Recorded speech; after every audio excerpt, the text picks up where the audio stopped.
이제 소위 지방분권 현실화 맥락에서 양원제 도입에 대한 논의들이 전개되고 있는 것은 확인할 수 있는데, 그 다음에 또 일부 국회의원들을 중심으로 국회 규모라고 일반적으로 논의하는데요.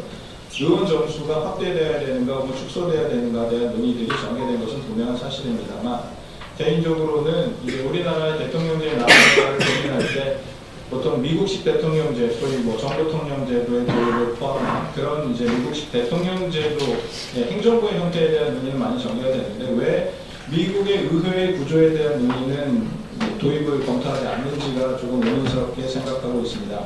물론 그동안 이제 양원제 도입을 주장하는 견해들이 미국식 양원제에 대한 검토를 전혀 안 한 건 아니겠습니다만, 제가 미국식 의회제도에 있어서 보다 중요하게 생각하는 지점은 원의 숫자가 아니라 실제로는 이제 의원들의 임기입니다. 그래서 의회의 기본적인 구조로서 의원의 임기, 즉 미국의 경우는 상원이 6년제와 3분의 1씩 2년마다 3분의 1씩 개선을 합니다. 그 다음에 하원의 임기는 2년에 불과합니다. 물론 2년을 채택하고 있는 나라가 미국만 있는 건 아닙니다만 극히 소수의 나라만이 2년을 채택하고 있는데요. 개인적으로는 이제 많은 분들이 주장하는 국민 소환제보다는 하원의 임기를 2년으로 만드는 것이 훨씬 더 응답성이라는 관점에서 바람직한 의회제도가 아닌가 생각합니다. 물론 적지 않은 분들이 선거 비용 등의 문제를 거론하시면서 4년이 적절하지 않냐는 생각을 하시는 것 같은데, 선거 기간이 줄어들게 되면 선거 비용, 투입되는 선거 비용이 줄어드는 것은 당연한 결과가 될 가능성이 높습니다. 그래서 이런 부분들을 좀 더 검토하는 것이 간명하게 의회 제도를 개선하는 방법이 아닐까라는 생각을 하고요. 그 다음에 조금 부정적인 얘기가 될지 모르겠습니다. 하원 2년으로 줄이자는 얘기 국회에서 굉장히 싫어할 것 같습니다만, 의회 규모라는 관점에서 접근하더라도 미국의 경우는 그 인류 강대국인 미국이 그 다음에 3억 2천만 명의 인구와 우리나라의 거의 40배 이상의 면적, 한반도 면적의 40배 이상의 면적을 자랑하는 미국이 하원 435명, 상원 100명의 의원만을 가지고 국정을 운영하고 있습니다. 지방 분권의 강화라는, 미국은 연방제라서 그렇다라는 얘기들을 합니다만, 우리나라가 지방 분권을 정말 진정하게 생각을 한다면 우리나라의 중앙정부의 의회 규모는 줄여나가고, 그 다음에 개인적으로는 입법 지원 조직을 확대하는 것이 훨씬 더 바람직한 의회 구성 방향이 아닌가라고 생각을 합니다. 이런 부분들에 대해서 우리 발제자의 고견을 청하고 싶고요. 그 다음에 개인적으로는 특히 이제 뭐 사회학 쪽의 논의에 관심이 조금 있는 편인데요. 앤서니 기든스라는 영국의 사회학자는 이제 구조라는 것이 고전불변의 것일 수 없다라는 관점하에서 스트럭처레이션이라는 개념을 도입해서, 구조라는 것은 언제나 행위자와의 끊임없는 상호작용 속에서 형성되어 나가는 것이다 라는 관점을 제시한 바 있습니다. 정부 형태라는 것은 법에 규정되어 있는 그런 고정적인 것이 아니라 그 정부의 운영자와 그 다음에 주권자인 국민들 간의 끊임없는 관계 속에서 결국 형성돼 나가야 되는 거다라는 관점을 생각을 해본다면, 지금 우리 관제자께서 정부 형태의 구성과 관련하고 국민들의 참여와 관련된 여러 가지 요소들, 소위 정치관계법의 개선에 대해서 많은 말씀을 해주셨습니다만, 그게 문제가 있는 게 아니라 그거에 앞서서 바로 이제 국민들에게 올바른 정보를 제공해주고, 그 다음에 그런 정보들을 올바르게 수용하면서 바람직한 판단을 할 수 있는 국민들을 만들어낼 수 있는 기본적인 토대에 대해서 좀 더 관심이 기울어야 되는 게 아닌가라는 생각을 하고 있습니다.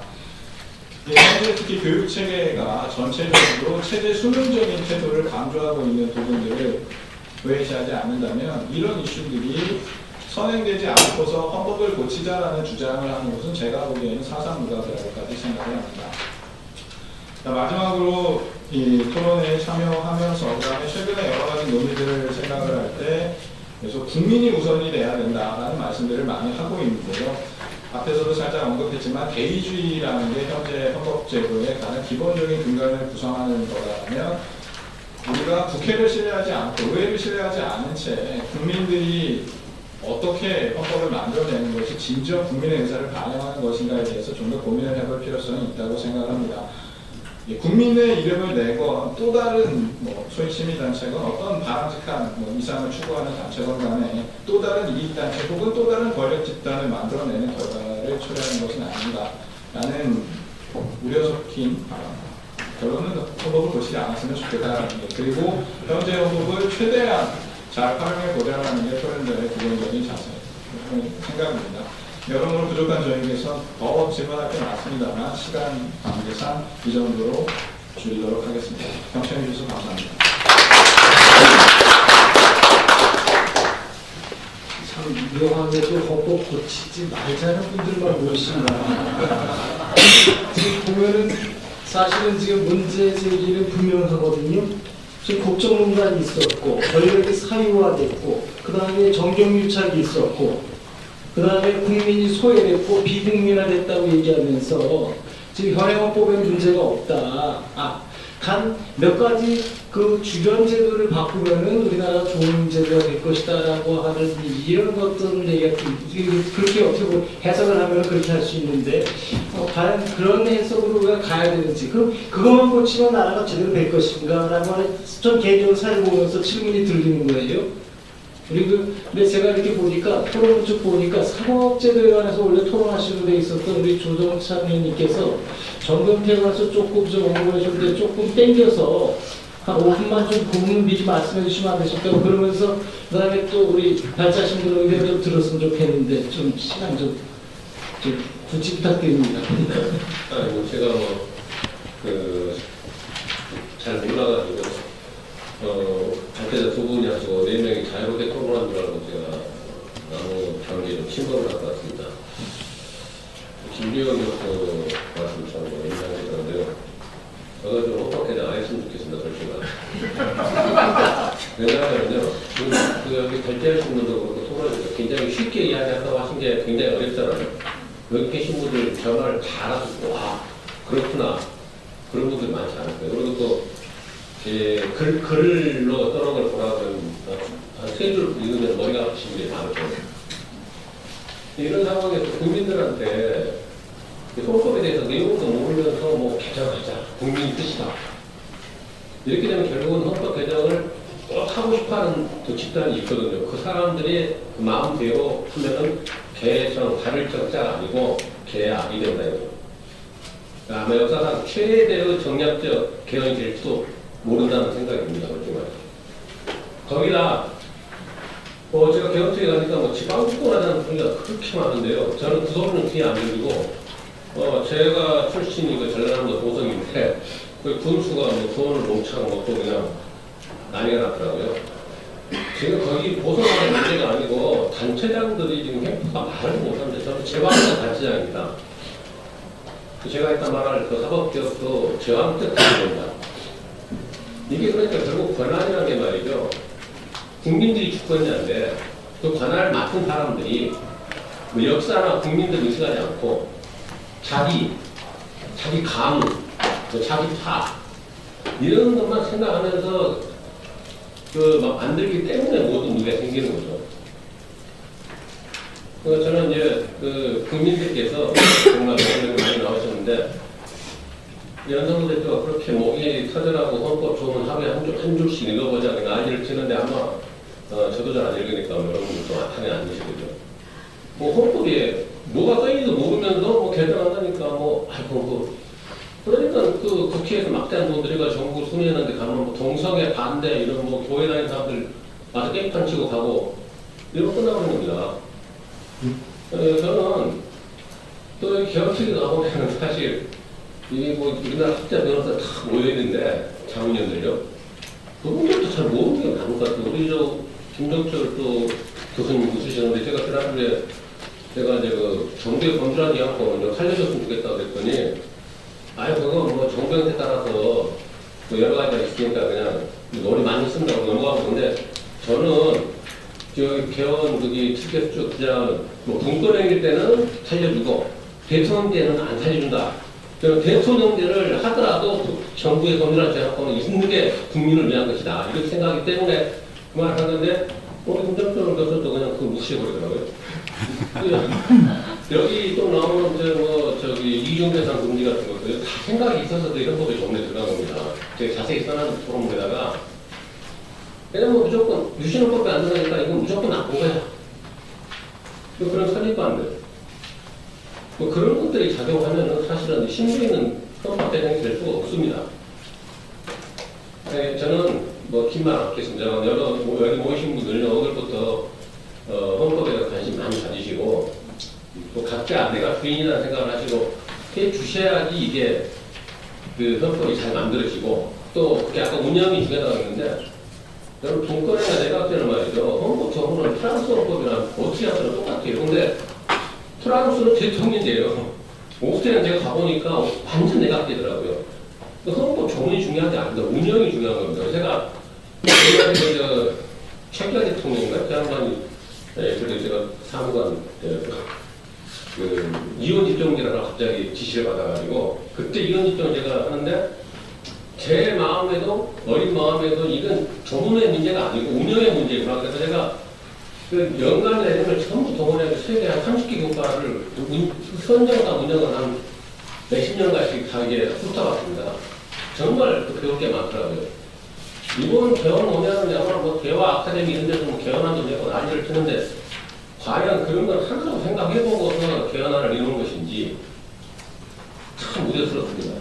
왜냐하면 국민들은 그런 게 뭔지도 관심이 없어요. 뭐 분권형하고 이혼 집정제가 뭐 같은 건지도 아는 사람도 별로 없어요. 그러니까 이런 상황에서 우리가 아무 논의를 많이 그런 때리나 맞을 필요 없습니다. 정말 그 헌법은 우리나라 최고의 법률이고 이건 개정할 때 제대로 붙이지 않으면 앞으로 또 상당히 오래 기다려야 되고 헌법이 잘못 만들어가지고 바로 또 고치면 법률은 바로 고치면 되는데 이거는 바로 못 고치거든요. 이걸 고치려면 정말 잘해가지고 개정이 됐으면 좋겠습니다. 감사합니다.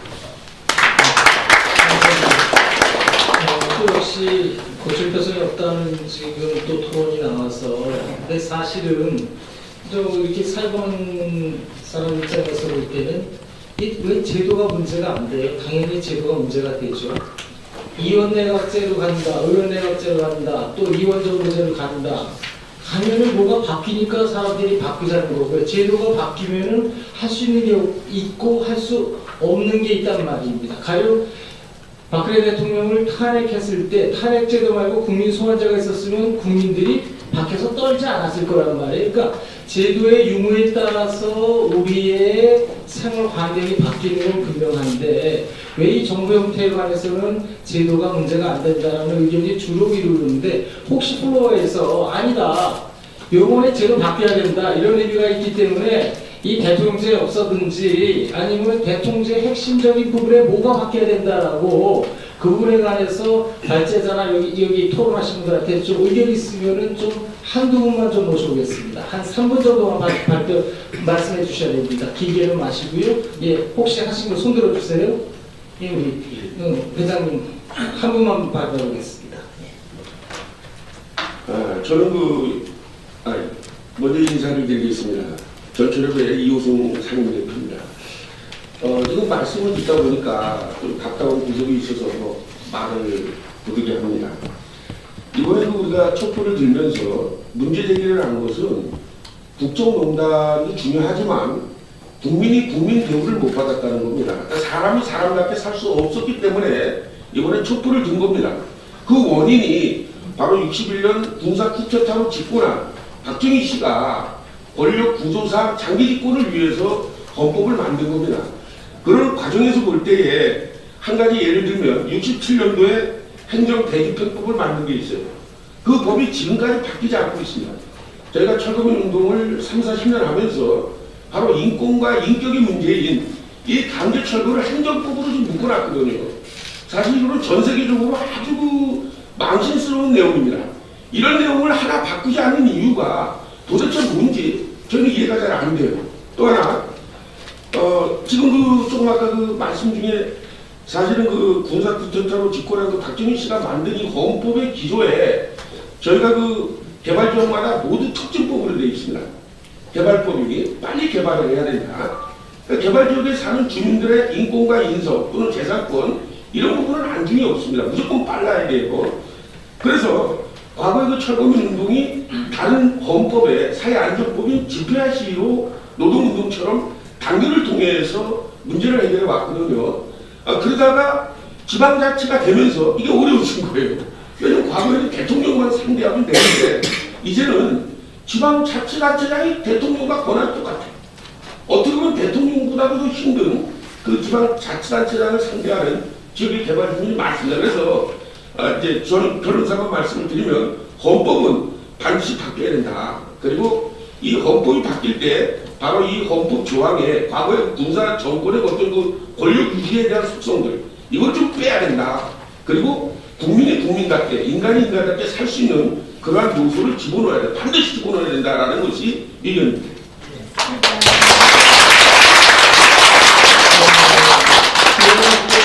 국민의 바람이 있는데 그 바람을 갖다가 구현하는 헌법 개정이 지금 이제 여기 발제자나 토론하신 분들은 그게 이제 권력 구조 형태, 정부 형태의 구조에서 나오는 건 아니다. 다른 조항으로 해결할 수 있다라고 말씀하셨는데 최종적으로 이런 여러 가지 토론도 있으셨고 말씀하셨는데 우리 발제하신 우리 교수님 답변 좀 간단히 좀 해주시죠.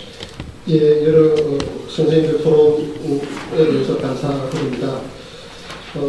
우리 조동찬 의원님께서 말씀하신 제 개인 소견은 저도 정부가 국민한테 주권까지는 거의 반대하지 않습니다. 필요하다고 그렇게 보는데 지금 미의 그 권력 구조 정부 형태의 어떤 국면에서 국회와 그 정부 혹은